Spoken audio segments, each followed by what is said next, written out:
Good afternoon to all of you. Welcome. It's a long time we are meeting at a press conference. We had our Polit Bureau meeting on 25th and 26th, yesterday and the day before.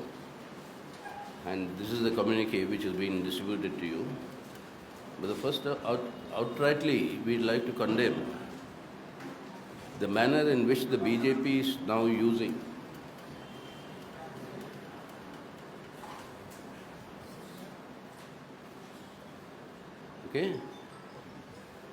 we outrightly condemn the manner in which the BJP has now resorted to using the criminal defamation route to target opposition leaders and to disqualify them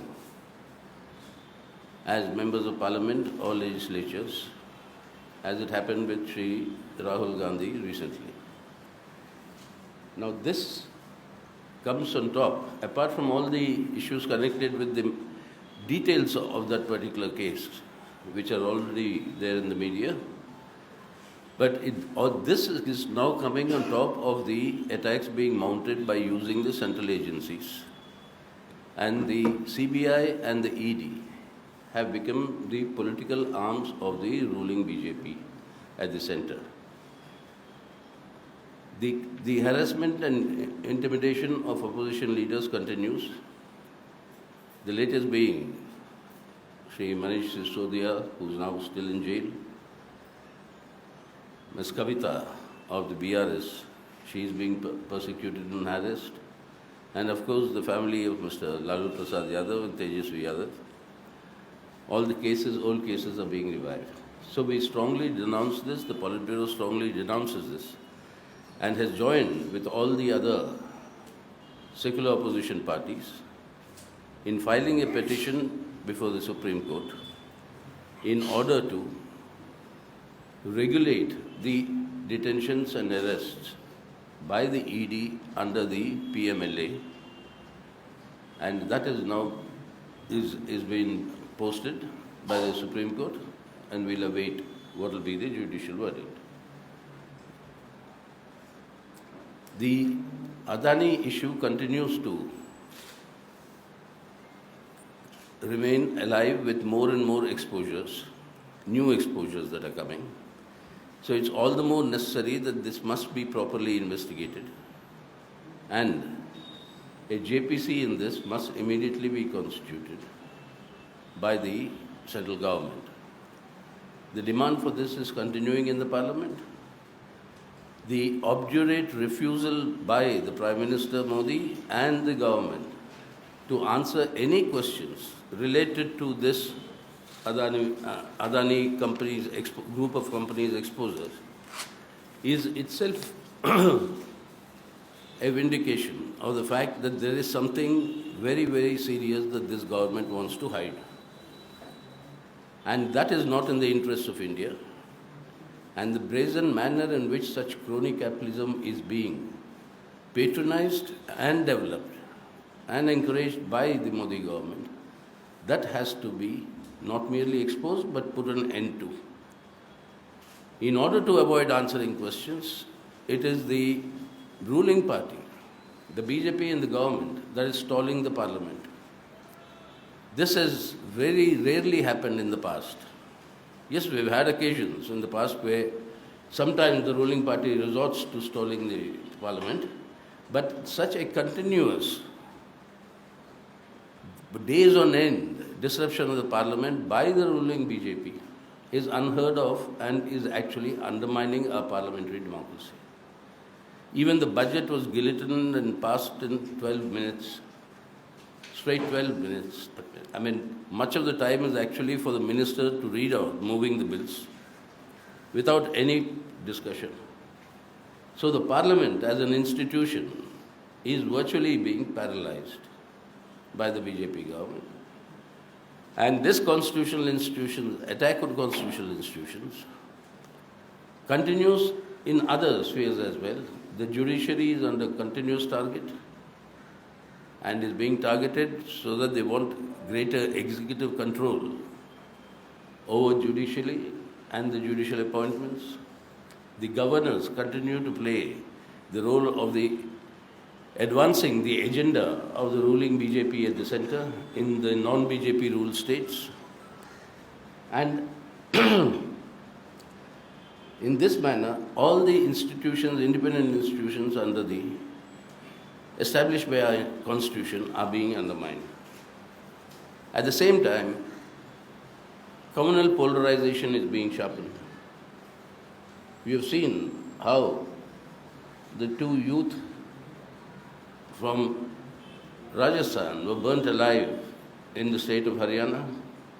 Now there are reports of increasing attacks on the Christian minorities, particularly the Christian tribals, and the widespread attacks against the Muslim community continue, and it has been justified today by the Union Home Minister that the quota for Muslims who are treated as categorized as OBCs by the state governments. These reservations have been cancelled in the state of Karnataka. To treat sections of the Muslim population and as OBCs and categorize them as OBCs as the recommendation of the Sachak Committee report. The Ranganath Mishra Committee report endorsed that and said that this has to be done by the states when they enumerate the OBCs in the state. But despite that, they have now cancelled it in the run-up to the election, because this, in a way, is the tool that they use for communal polarization. Now this sharpening communal polarization, attack on the institutions, etc., comes also with growing economic burdens on the people. The budget itself is a contractionary budget.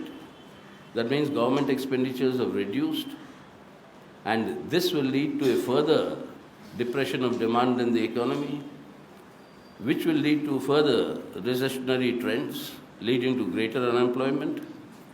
And in this situation, the inequalities are doubling, growing rapidly, galloping, while the miseries of the people are growing.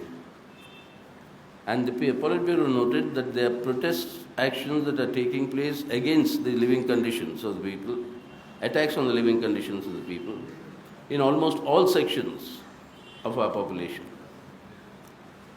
And the Manrega, which was the only source of some sort of a livelihood provider, now that has been virtually being decimated with the introduction of this national mobile monitoring system. And with this app that has to be downloaded onto the smartphones, many Manrega workers have now borrowed money to buy smartphones in order to download this. And nearly 50% of the people who use Manrega for their survival are unable to do that. So along with this linkage with this app and the budgetary allocations being slashed, the long pendency in wage payments, this is virtually destroying the Manrega, which is only the lifeline and the backbone for survival for people in rural India. This is a very cruel, callous act that is being committed by the Modi government. The Polit Bureau also noted the fact that, thanks to all of you, that is the media projection, that you have been saying that Modi is electorally, or the BJP is electorally invincible. But what is the actual reality? Earlier round of 3 assembly elections, apart from Gujarat, BJP lost its sitting government in Himachal. It lost the Delhi Municipal Corporation, which it controlled for 15 years. And then in the later elections in the Northeast, out of 180 seats in these 3 states, the BJP won only 46. Not 44 as written in the communique, it's 46. And its vote share declined in all the 3 states. In Meghalaya, it has got only 2 MLAs, losing deposit in all the other 58 seats it contested. And yet, it is there in government in alliance with these local regional parties. So the invincibility, even in the by-elections, we've seen that in Pune, where it lost its sitting assembly seat, which it held for 15 years, to the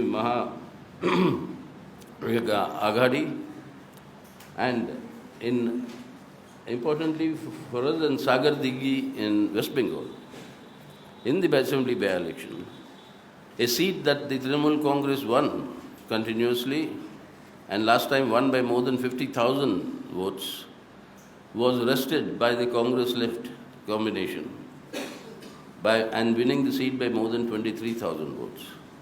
This is a very significant development. So where people are united and determined to defeat the BJP, this is happening. So it's not sort of an electoral invincibility. And this points the way for the future, that the unity of all forces interested and wishing to protect the secular democratic character of the Indian Republic and democracy in the country, that unity will play the major role in the future in shaping Indian politics. Tripura Assembly elections were noted were held in very, very difficult circumstances, but despite that, the left and the Congress seat-sharing understanding that has made very positive impact and reduced the BJP to a very, very narrow majority of 2 in the state. But the fact that the BJP could not win the elections in the way it had projected itself to win, and it was hoping to win, led to the unleashing of a very vicious post-electoral violence in the state, and more than 1,000 incidents of attacks, violence, ransacking, arson, and destruction of the livelihood instruments of the people, that is rickshaws, auto rickshaws, and poisoning of the fishing ponds for the fishing people. I mean, these sort of activities, unheard of in a democracy, are happening in Tripura. Even a team of members of parliament, a 7-member MP team of the CPIM, CPI and the Congress, even that team was attacked by the BJP in the presence of the police in Tripura. That is the state of democracy under BJP. Today in Tripura, yes, people's resistance is there, it will continue. I'm sure that the question of supremacy of democracy to be established in Tripura, that will be the major issue. And Polit Bureau also denounced the personal vilification and targeting of the Chief Minister of Kerala and the LDF government by the BJP. And it's also noted that the Congress party led UDF in Kerala acts in tandem with the BJP in mounting such attacks against the CPIM. But like always in the past, the people of Tripura will give a proper rebuff to all these efforts. Noting the struggles of the peasantry, the Sanyukta Kisan Morcha held a very big Mahapanchayat here and called for nationwide agitations over corporate control over agriculture. The long march, the third long march took place in Maharashtra from Nasik to Mumbai, and even before the march reached Mumbai, the Shinde BJP government in Maharashtra was forced to accept all the demands, announce the acceptance of the demands in the assembly, and take the administrative steps of an action for implementation of that. The main issue was that of the onion growers. Onion crop was being destroyed by the farmers because they were not getting any price for it. So a bonus of 350 rupees per quintal of onions has been announced, and this is a big relief for lakhs of farmers in Maharashtra. Likewise, the trade unions are out on a warpath virtually against privatization and attacks on their rights, whether it's the electricity workers, whether it's the state government employees, whether it's the Anganwadi workers or the scheme workers or the midday meal workers, Asha workers, every one of them is on an agitation and a protest mode. In this background, the Polit Bureau decided to extend full support to the Kisan Mazdoor rally that was marched to Parliament on the 5th of April. And we expect lakhs and lakhs of people to converge in that march, demanding from the Parliament that the assurances made to the Kisans by the Prime Minister on the minimum support price, that they be implemented, and to the working class, all the assurances of both their rights and their benefits, that to be implemented, and they'll be joined by many other sections, including the agricultural labor. So these are the main points of discussion in the Polit Bureau. The Polit Bureau decided the Central Committee will be convened from 27th to 29th of April in Delhi. So this is what I have to brief you about the Polit Bureau deliberation.